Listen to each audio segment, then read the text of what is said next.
sometimes this can be a bad thing where you're really overanalyzing. And we do this sometimes too about like, oh, did you have a weird tone in your, like, oh, you looked at me weird. What does that face mean? Yeah, oh yeah, that's when we get in trouble.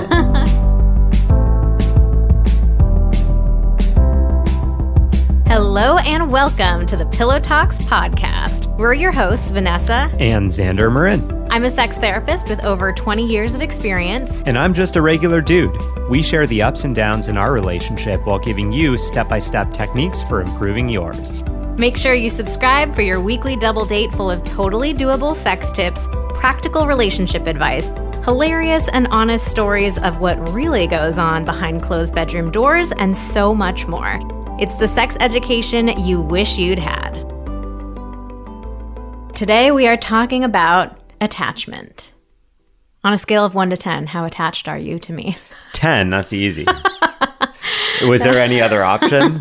I was trying to think of if there was a song about attachment that I could get you to sing at the beginning of our episode, like you sang at the beginning of last week's episode, but I've drawn a blank there.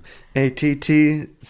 Shoot, I lost my place in the spelling. I was like kind of going to do it to respect, but didn't quite work. Sorry. A-T-T-C-H-A. Atcha. Coming at ya. A-T-T-A-C-H-M-E-N-T. Find out what it means to me.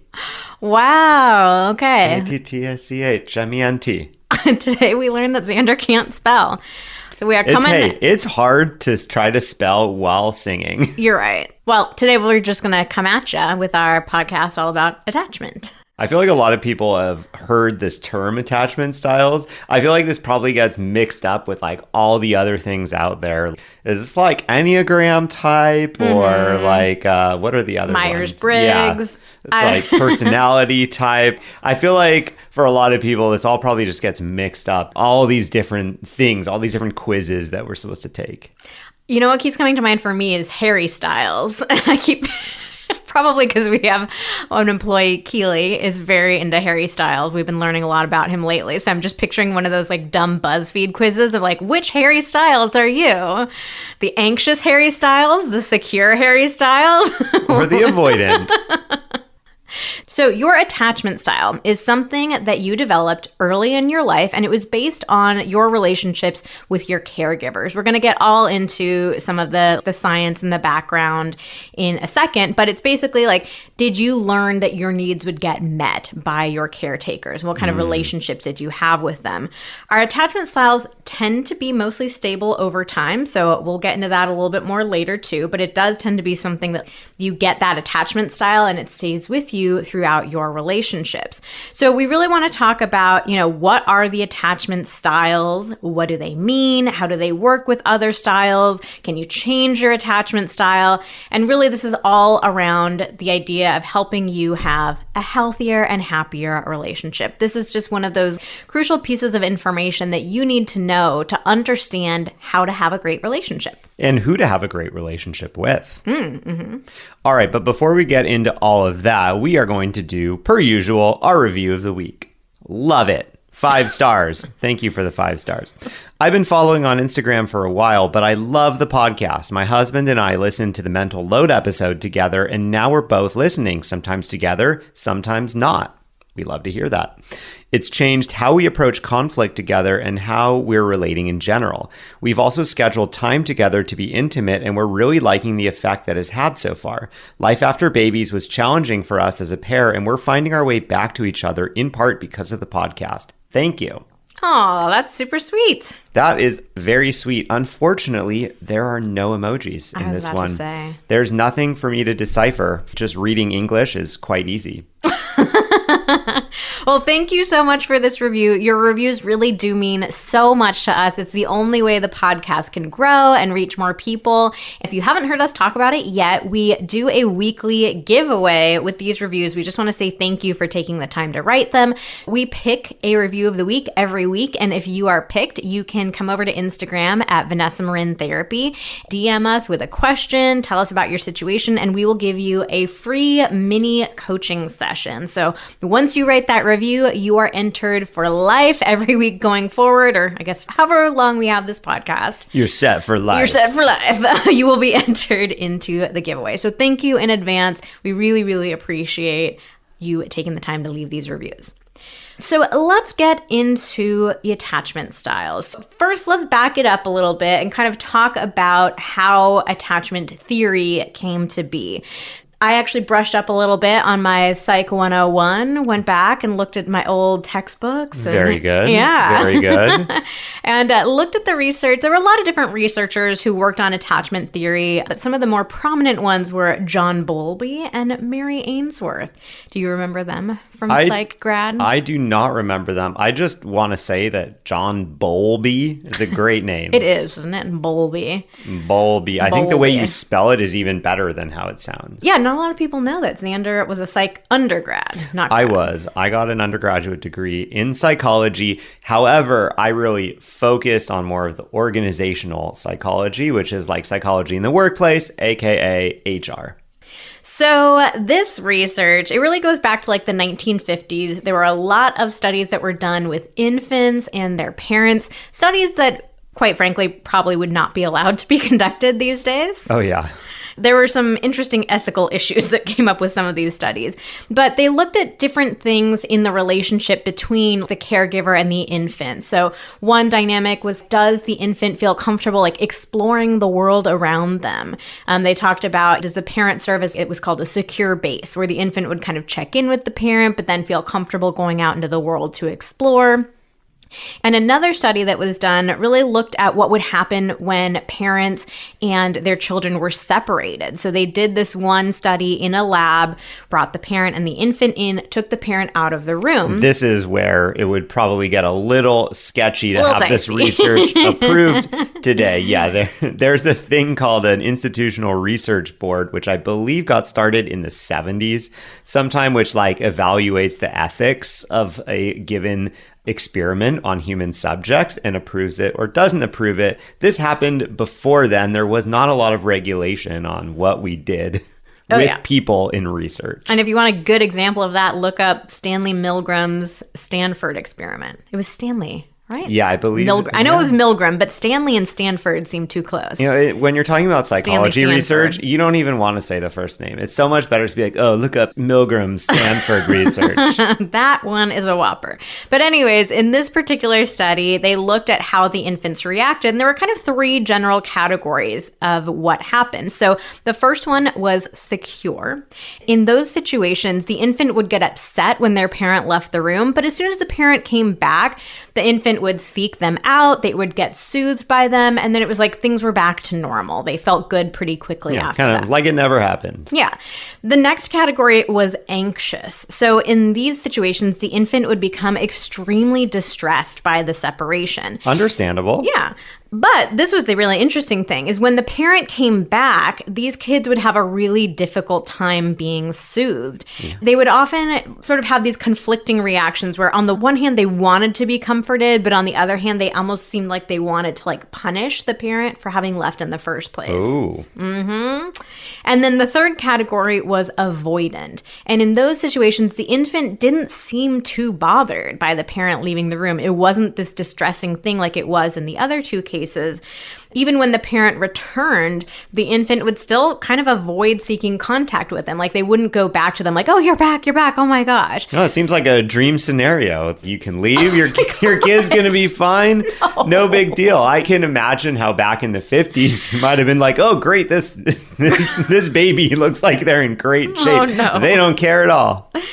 So yeah, sometimes the avoidant category, these infants would they'd play with toys, they'd turn their attention onto something else, and they didn't seem to really pay as much attention to the parent. So this was some of the really early research that was done, and it formed the foundation of attachment theory, which would really evolve a lot over the next few decades. But the basic idea behind attachment theory, attachment styles, is just looking at the ways that we respond to other people based on the ways that we responded to our earliest relationships, our relationships with with our parents. So we actually kind of blew our load there a little bit. Wow, that's kind of uncharacteristic for you to say. Just a casual blowing of the load. Casual load blow. Casual load blow. So we kind of blew our load sharing the 3 different attachment styles, which are anxious, avoidant, and secure. There are actually a number of different models of attachment theory. Some people have come up with 4 different types. There's like disorganized, there's fearful, some have 5 different types, some have different names. So there are a lot of different variations on this, but we're just kind of sticking with the core model that really has been popularized by the book Attached, which was written by Amir Levine and Rachel Heller in 2010. Yeah, and if you hear the term disorganized, I believe that just refers to people that don't fit cleanly in any of those initial 3 categories. There are a lot of different categories that people have come up with, but we're just going to stick with this basic model of the anxious, avoidant, and secure. It's really useful to know which type you are because it just helps you understand yourself. I mean, I think this is the case with any sort of personality or introspection kind of thing. It's like you just get to understand a little bit more about what makes you tick. Why are you the way that you are? Attachment theory is really interesting because it talks about those early relationships with your caregivers. On the one hand, it's such a Psych 101 thing to say with your relationships with your parents affect who you are as an adult. Like, duh, of course. But I think the reality is that so many people just don't make that connection and they don't really think about, oh, this way that I'm reacting to my partner now as an adult, maybe there are some reasons behind that. Maybe this has been a pattern for my life. Or you just kind of think, what happened in my childhood? It had an impact, but like, it's not going to solidify who I am. I'm in more control of my destiny than that. I think a lot of people are like, oh yeah, like I had some stuff that happened when I was a kid, but I've moved past that. But I think the interesting thing about this stuff is really how much these early experiences hardwire in many ways how we relate in our relationships. Of course, we'll talk later about how you can move the needle a bit because it is possible. But, in general, it's not like you grow up and all of a sudden you just kind of choose who you want to grow into. Yeah, absolutely. It can also be really useful for you to understand your partner's type too, because that gives you more insight into who they are, what makes them tick, why they respond the way that they do. And in particular, looking at the interaction between your types can really help you understand, like, what do you guys need from each other? How do you need to communicate with each other? How do you handle conflict? Are there certain dynamics or patterns that are going to come up in your relationship over and over again? So it's just some useful information to have about yourself and about your partner. Now, of course, the drawback of a model like this is it's lumping all of humanity into one of 3 categories. Like, of course, it's not going to be the cleanest model. Oh, yeah. We're always going to have aspects where part of us is more one than another. It's not like you're one of these 3 and that explains everything about you. This is just some aspects of our life, some aspects of our relationship. Yeah. Okay, so let's get into the 3 types. And again, we're working off of the book Attached by Amir Levine and Rachel Heller. We're going to go through kind of like the definition for each of these types as they talk about it in this book Attached. We're going to give you some information a little later on really exactly how to drill down on your type. But as we're reading these definitions, just think about which of these really resonate most with you. First up is anxious. So this one is, you love to be very close to your romantic partners and have the capacity for great intimacy. You often fear, however, that your partner does not wish to be as close as you would like him or her to be. There's the anxiety right there. Creeping in. Relationships tend to consume a large part of your emotional energy. You tend to be very sensitive to small fluctuations in your partner's moods and actions. And although your senses are often accurate, you take your partner's behaviors overly personally. You experience a lot of negative emotions within the relationship and get easily upset. As a result, you tend to act out and say things you later regret. If the other person provides a lot of security and reassurance, you are able to shed much of your preoccupation and feel contented. According to research, about 21% of the population is anxious. So we turned to our Instagram audience as usual, and we asked people, if you know your attachment style, let us know which type you are. And interestingly, 59% of our audience is anxiously attached. Well, I think that that's good news because we can talk about anxiety and we can talk about ways to soothe anxiety. Yeah, I was just kind of blown away by that. 3 times more than the national average in our audience. We got an anxious audience. So anxious attachment comes from the child feeling unimportant to their parent or to their caretakers. They are trying to do what they can to get their parents' attention. Parents of anxious children often will react in inconsistent ways. So at some times they might be really nurturing and really tuned into their child, but at other times they might be very insensitive, might be emotionally unavailable. They might come across as cold or critical, stuff like that. So there's really this inconsistency in the response. Parents can also be slow to respond to signs of distress. For example, you'll hear a lot of parenting advice that will say things like, don't pick up the crying baby because you're going to spoil it. You're going to teach it that all it has to do is cry to get your attention. So I think this is an interesting example because a lot of these attachment styles come down to different parental wisdom at the time. So we're always learning more things about child development and learning how to be better parents and caretakers to children. But there definitely were times where it really was the prevailing wisdom of the day of don't pay attention to a child who's showing you distress because that's going to be bad for their development, right? So as an adult, if you have anxious attachment, other than the description that Xander read, some other things that might come up for you are feeling like you get attached really quickly. Or too quickly. Yeah, too quickly sometimes. Really feeling like something is wrong with you, like you have a very low sense of self-worth, and you require a lot of assurance from other people. You really want to know they're not upset with you, they like you, they love you. We did that episode about neediness a while back, and that might be some of the same dynamic of wanting that frequent reassurance. Oh, yeah. All right. So let's move on to avoidant now. For avoidance, it is very important for you to maintain your independence and self-sufficiency, and you often prefer autonomy to intimate relationships. Even though you do want to be close to others, you feel uncomfortable with too much closeness and tend to keep your partner at arm's length. You don't spend much time worrying about your romantic relationships or about being rejected.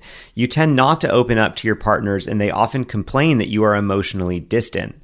In relationships, you are often on high alert for any signs of control or impingement on your territory by your partner. Mm-hmm. So very much the opposite of the anxious type. Yeah, and so research has shown that about 25% of the population is avoidant, but in our Instagram audience, there's only 15%. Well, as I'm thinking about it more, this is making so much more sense because, we just read that definition. If you are more of an avoidant attachment type, you are probably not particularly interested in relationship advice. Maybe they're only following us for the sex. Yeah, that 15%. If you're only here for the sex, you might be an avoidant attachment type. There, it's a 1-question quiz. Okay, so in avoidant situations, typically what this really dates back to is that the parent wasn't responsive to the child. Your parent wasn't very responsive to you, so you learned to be very independent. Some of the specific reactions that parents might have shown, that your parents might have shown, is maybe they didn't respond to you when you were crying or upset. They could even have actively discouraged you from showing emotions or from being upset. They may not have been very emotional themselves. Maybe it just felt like they were always kind of this baseline blah kind of experience, not very strong emotional reactions. They can have more extreme reactions. If you ever had a problem and your parent made fun of you, or they kind of showed annoyance, oh, don't bother me. Why is this coming up for you? There can be cases where it gets into issues of neglect, not really addressing medical issues, not giving you the basic, needs that you had, and even avoiding any sort of touch or physical contact. So yeah, Xander read over that definition that really the main thing is you're just so focused on independence and you don't want, to have that connection with others. So there's definitely, you can have this worry that the relationship is caging you in. If you often feel trapped in relationships, that's a classic avoidance sign. Yeah, it's this push-pull of that you need it, but in needing it, you become trapped. Mm-hmm. Yeah. And they also, a lot of avoidant people have this idea in their head of this true love, this ideal partner, but they never feel like they meet them. So there is a desire to be close to others, but there's kind of this idealized mythical partner that's out there. And like the partners that you're with, there's just a sense of like, ugh, you're too needy, you're wanting too much. Like, this ideal person, they're going to give me everything I need. They're not going to want anything else from me. They're not going to, we're going to be super independent, but also fulfill all of our needs. Yeah. To contrast avoidant and anxious even more, like the anxious person really feels like it's their fault. Oh, I'm the problem. I'm the issue. The avoidant person feels like it's their partner's fault. So they're putting it on the other person. It's not internalized in the way that it is with anxious. Avoidant people, overall, they tend to be the least happy and least satisfied with their relationships. All right, so let's move on to the final one, which is secure attachment. So this one is being warm and loving in a relationship comes naturally to you. You enjoy being intimate without becoming overly worried about your relationships. You take everything in stride when it comes to romance, and you don't get easily upset over relationship matters. You effectively communicate your needs and feelings to your partner, and you're also strong at reading your partner's emotional cues and responding to them. You share your successes and problems with your mate, and you're able to be there for him or her in times of need. Well, this one just sounds great. Sounds great, right? So surprisingly, research has found that over 50% of the population is securely attached. And that kind of surprised me because I think a lot of people think of themselves as being bad at relationships or having a lot of relationship issues. And so, I was kind of like surprised to learn that about 50% of people actually have like a pretty good secure attachment. So of course it means nobody is perfect. We all have ways that we're anxious, that we're avoidant, insecure, all kinds of stuff. But, a lot of us have a pretty secure base for relationships. Yeah. And I think if you're thinking like I'm out there dating and like I never meet anybody like this, I think in this book, they kind of talk about, if you think about like the dating pool, you don't necessarily see that many secure attachment types out there because they may take themselves off the market quickly. So it's one of those things where, they're 50% of the population is this type. You often don't see that many of them out there because they have found each other and, taken themselves off the market. They've found each other, taken themselves off the market, and also are not following our Instagram account because only 25% of our audience is securely attached. So I guess that makes sense too, but. Yeah, I think we found our niche. Anxious people. Wow, this is the market research that we needed. Okay, so with securely attached people, what this traces back to, in your childhood is just this general sense that you felt like your parent or your caregiver was going to meet your needs. Nobody is perfect. No parent is like perfectly attuned to their child at all times, but there was just this general trust that you had in your parents that they're there for you, they're going to help you in times of need, you're going to get what you need from them. So as adults, there's just this general sense of ease around your relationships. Again, there's nobody perfect. You're going to have ups and downs, times where you feel better and worse. But in general, like relationships just feel a little bit more steady and straightforward to you. You're good at supporting your partner, letting them support you. And when issues do come up in your relationship, you're good at like navigating that together rather than putting the blame on yourself or putting the blame on your partner. There's just more evenness. Yeah. And then if you move on from a relationship, you just have a general trust. You will find new relationships that, you haven't like squandered your one and only chance. You feel confident that you know how to form good relationships with people and that you'll continue to find them. Yeah, absolutely. Hopefully, as we were reading over those definitions, you found yourself relating to one of them more strongly than the other two, but there are definitely quizzes online that you can take if you want to dig into this a little bit more. We'll mention the website attachedthebook.com since that's what, we were leaning on for the majority of this episode. And that website is interesting because they have a quiz for understanding your type and a quiz for understanding your partner's type. So we took that quiz and I was particularly interested to see the quiz that I I took to evaluate Xander, was I going to get the same results that he took evaluating himself and vice versa? And actually, the really interesting thing about taking those quizzes is the quiz that you take for yourself is a lot more nuanced. It felt like it required a lot of introspection, and it's like, where do I fall on this scale for each of the questions? The one that you take where you evaluate your partner, it felt like a much more clear-cut type of quiz. Like they are kind of presenting you with like pretty clear situations, and does your partner do this or not? And so it's really interesting to see, like does it come out the same way? Okay, so let's do this. On the count of 3, you share what you got for yourself, and I'll share what I got for you. Okay. All right, 1, 2, 3. Secure. Oh!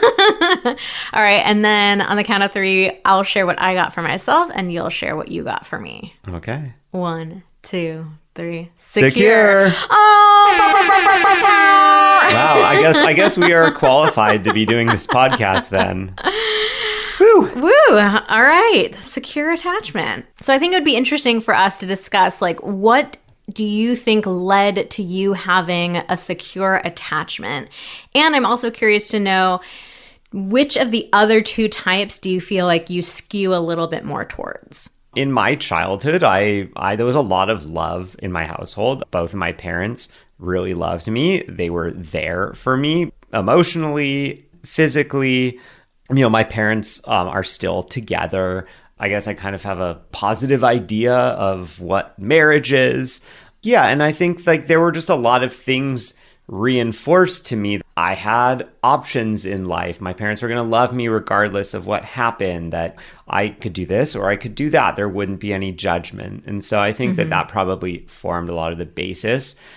That's not to say that I had a perfect childhood, because I didn't.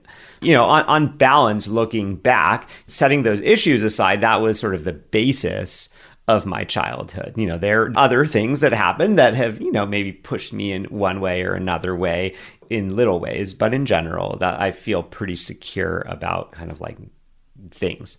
Okay, I want to do the 1, 2, 3 thing again, and we both share which of the other types we think we resonate with more. But I'll jump in a little bit and share, I think that our upbringings were really similar in a lot of ways. Like how you're describing your parents, there are a lot of similarities with my parents. I felt very loved. I felt that trust that my parents were always going to be there for me no matter what. And that was something that my parents said all the time, is like, we love you unconditionally no matter what. We are always here.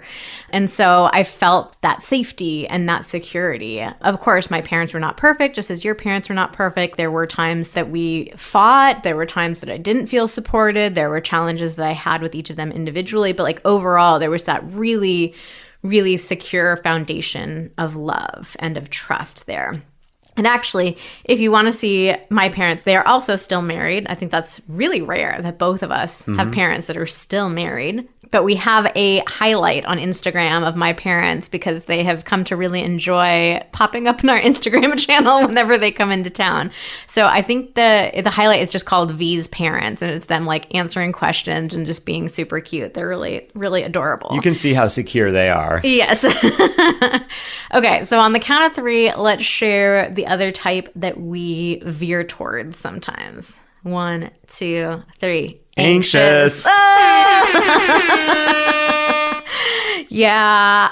Well, I mean, I think that my mom probably also skews a bit anxious as well. And so I kind of like picked up on that as a child and skew towards that a bit. When I look at all the relationships that I've been in before Vanessa, I'm pretty sure that all of them my partners have all been fairly avoidant. And so it's interesting, like, in this book, they talk about how someone who has secure attachment style can successfully be in a relationship with either an avoidant or anxious attachment style alert, person. babe. I am spoiling it. You're blowing our load. Like you can. I think that for whatever reason, I kind of always like skewed towards wanting to be in a relationship with an avoidant person. I guess probably because I had this romantic idea that I could fix them. Ooh.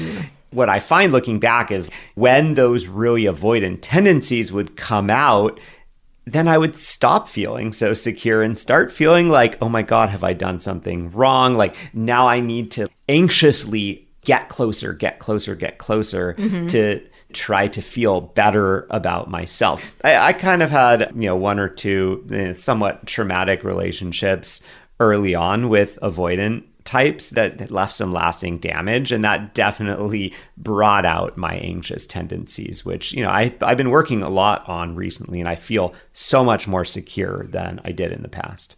Yeah, I think I have the tendency to skew anxious at times because, I do devote a lot of energy to my relationships. Like, I like to be very close with people. And so my relationships can take up a lot of space in my life. I can be definitely sensitive to like small fluctuations in energy. And I think that's true for all of my relationships, not just romantic relationships. I thought you were going to say that's true for both of us, because that's definitely true for me. Yeah, just that a little bit of like hyper attunement to like what's going on. Is someone upset? How are they feeling? And that it can affect me in that way.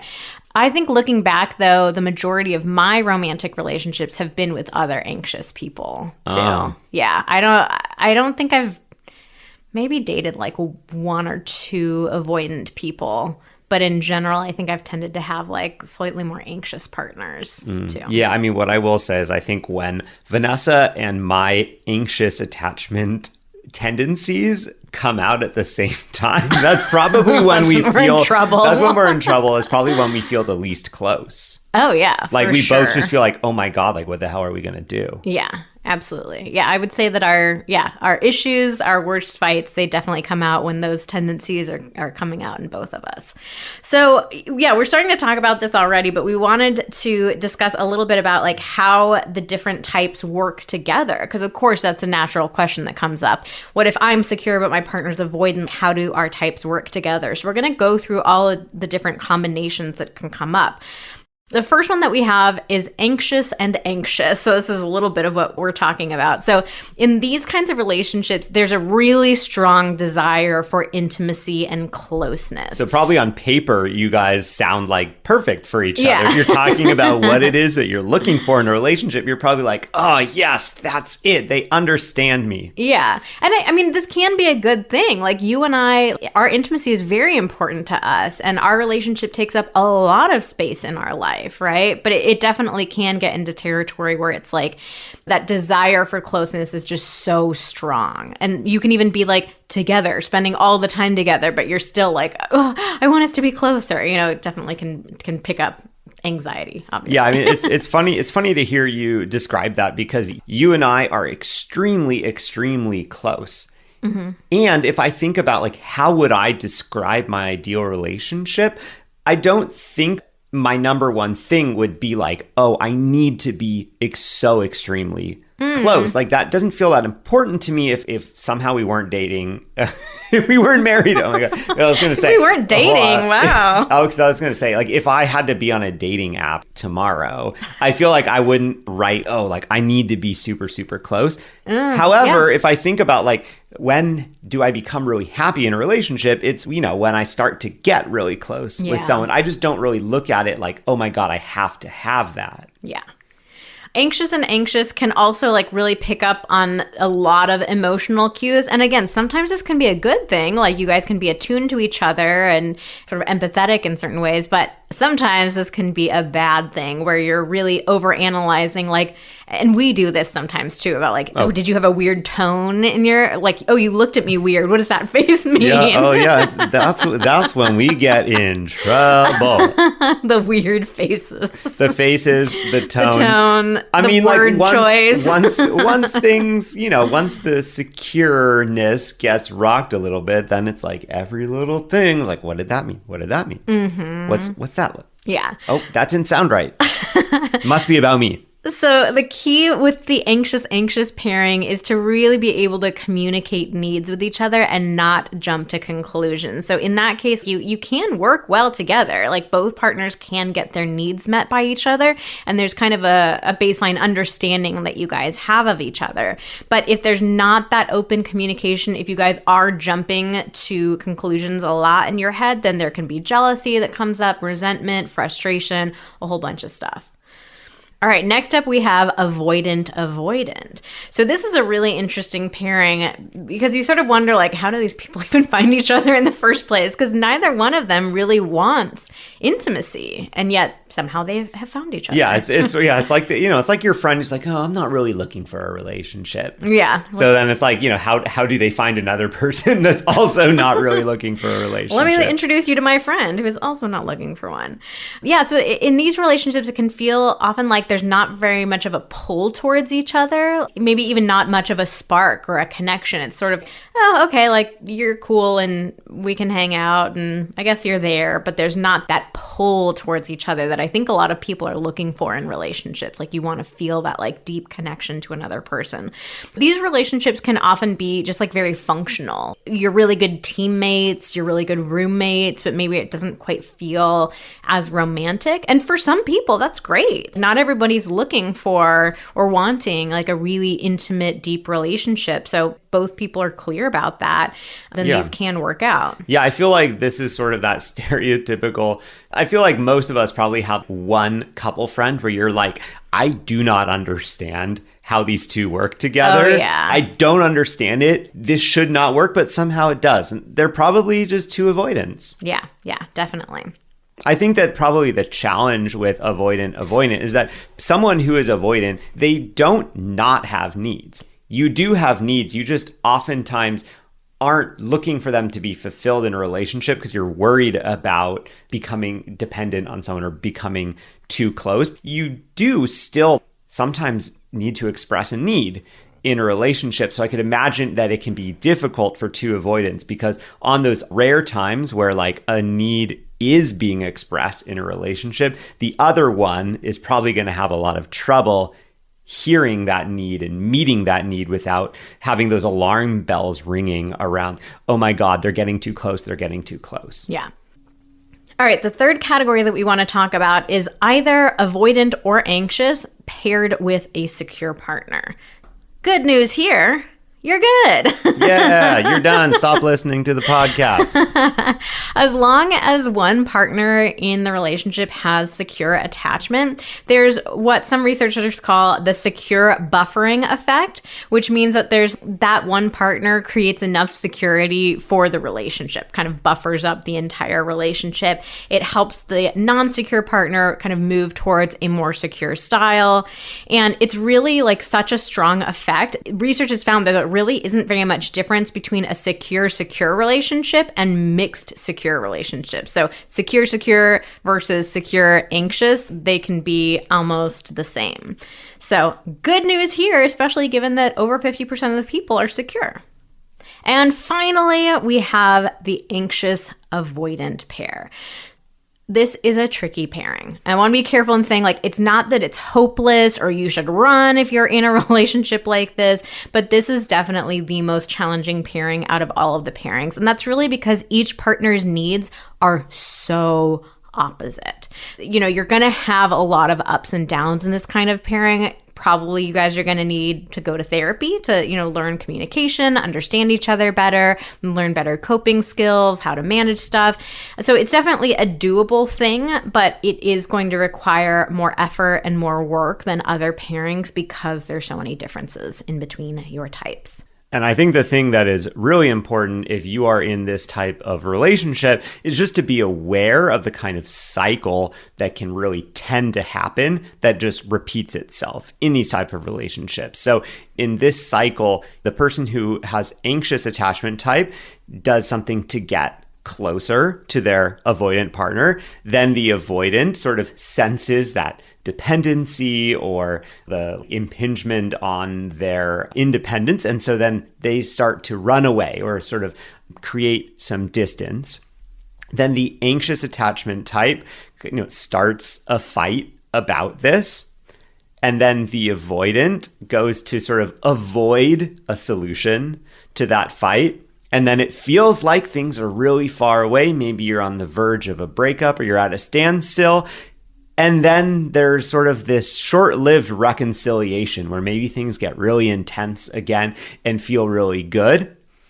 And then things are feeling good. And so then the anxious, again, wants to get a little bit closer and starts the whole cycle over and over. It's sort of that push, pull type thing. I think we see this a lot in movies. It's the pursuer distancer. The pursuer distancer. Yeah. Oh, yeah. It's a common dynamic. It's important to be aware of that cycle, and that can really tend to happen in this pairing because each of those things that are happening are very natural for each person. Mm-hmm. All right, so that wraps up our overview of attachment styles, the different types, how they work together. So hopefully this has been really interesting for you to understand yourself a bit more, how your early connections, your early attachments affect your relationships later in life, and has given you some ideas of how to better balance attachment styles in your relationship. All right, so we're going to get into some listener questions now. This one was far and away the most common question. You are probably wondering it yourself if you are not a secure attachment style. Can you change your style? Yeah, I don't think there are any anxious people who are like wanting to go to avoidant or secure wanting to go to anxious. The interesting thing with our attachment styles is that they do tend to stay pretty consistent over our lifetime, but it is possible to change your style. So there has been some research on this. They've shown that 1 in 4 people will change their attachment styles. 25%, it's not super high, but it's not nothing. Yeah, I can definitely vouch for this because I was sort of talking about being in relationships with avoidant types. And I could very much, in one of these relationships, I could really start to kind of detect that something was changing in me as a result of being with this partner. And I was definitely becoming more and more anxious. And that's one of the things that really ultimately led me to end that relationship was just like, I don't feel good about the way that I feel myself changing. This can't be healthy for me in that case. And, fortunately, I feel really fortunate and lucky and grateful to be in a relationship with Vanessa after being in a couple relationships with avoidant types because, being back with someone who's secure has really helped me get just much more comfortable with me being me and not needing to make it always about me or being worried about what's happening all the time. Mm-hmm. So obviously you can't go back and change your childhood. You can't change those early experiences interacting with your caretakers. But I think rather than trying to think about like, okay, I'm anxious, how do I become secure? What can be more useful is to think about like, what are the specific secure characteristics or qualities or traits that you want to work on personally? So is it that you have a low self-worth? That's something concrete, that you could work on changing. Is it that you're not very assertive? Is it that you don't know how to identify or express what your needs are? So, you can kind of go back through that definition that we shared about the secure type and look at what are the specific things that you want to embody a little bit more. Some other really key things that you can do are practicing being vulnerable. In the book, they talk a lot about not playing games. We've really been taught, especially in dating, to play games, not be too available, to try to be a little standoffish. Oh yeah, don't call back, don't text for X number of days. Yeah, and the authors here really advocate just putting your needs out there more clearly, just putting your cards on the table and how that can often lead to better relationships. And there's also stuff learning how to self-soothe, navigating your own emotions as well. So these are all things that, of course, we're going to tell you therapy can be really beneficial in exploring this and learning how to embody more of those traits. But it definitely is possible to learn how to change the way that you interact with other people. Yeah, and just to reiterate what Vanessa just said, I think the key thing is if you tell yourself, oh my God, I need to change types and here are 10 things I need to change right now, the weight of that list of all those changes is going to be so heavy. It's going to create a cycle that gets you back into that anxious attachment type again, where you're like, oh my God, what's wrong with me? Why can't I change? But if you try to look at kind of these traits and think about, okay, what is one thing that I would like to work on right now? That makes it much more manageable. You can actually take some concrete action steps to trying to make some small changes in that area. And then once you build up a habit doing things a little differently in that area and it becomes more second nature, then you can move on to working on something else. I mean, I think that's a good kind of description of what therapy is in general. You go to therapy, you're not going to be overnight just changing all of these things. You talk about one thing for a session, 2 sessions, 4 sessions, and really digging deep on one area. And then it kind of stops being a big thing because you've worked through it and then you move on to the next thing. Yeah. All right, so the next question is, can styles vary in different relationships? So I assume this kind of means, was my style in this one relationship different than my style in the next relationship? Yeah, absolutely. And you and I have talked about that a little bit already. The dynamic that you have with one person can be very different from the dynamic that you have with other people. So I've definitely had relationships where I skewed more anxious, relationships where I skewed a little bit more avoidant. My general type is always going to be that secure type, but different people can bring out the anxieties or the insecurities or the avoidance in me. Oh, yeah. Yeah, absolutely. I imagine, if you're with a different type, they can skew you towards them or they can skew you the opposite way as well. Like, I think that it's super common if you are with someone who is avoidant, they can bring out more anxious traits in you, or possibly they bring out some avoidant traits in you because you go, oh, I see what they're doing to me, I'm going to do the same thing to them. Mm-hmm. The last question is, how do I not let my attachment style affect communication with my partner during an argument?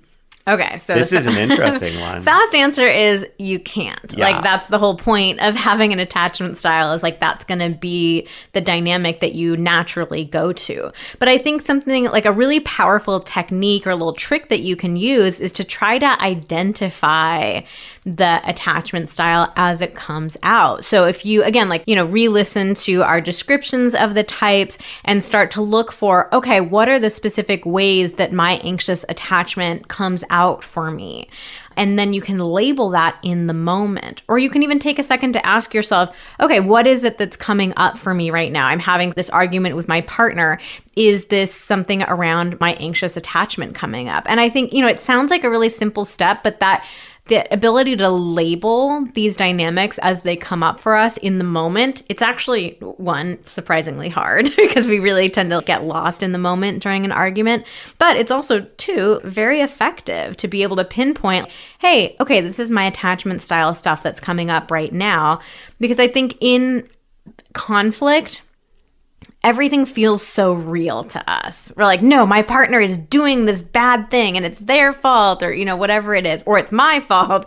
Everything just feels so real. But if we're able to take that step back and recognize, okay, maybe there's a little bit of my attachment stuff coming into play, that's a way for us to get a little bit of perspective on it and to think, okay, what are some ways that I might be able to shift more towards that secure kind of reaction in this moment? Yeah, so I think the important thing is almost like reframing the entire question. So instead of it being, I need to not have my attachment style affect my communication, instead think about, of course, my attachment style is going to affect my communication with my partner.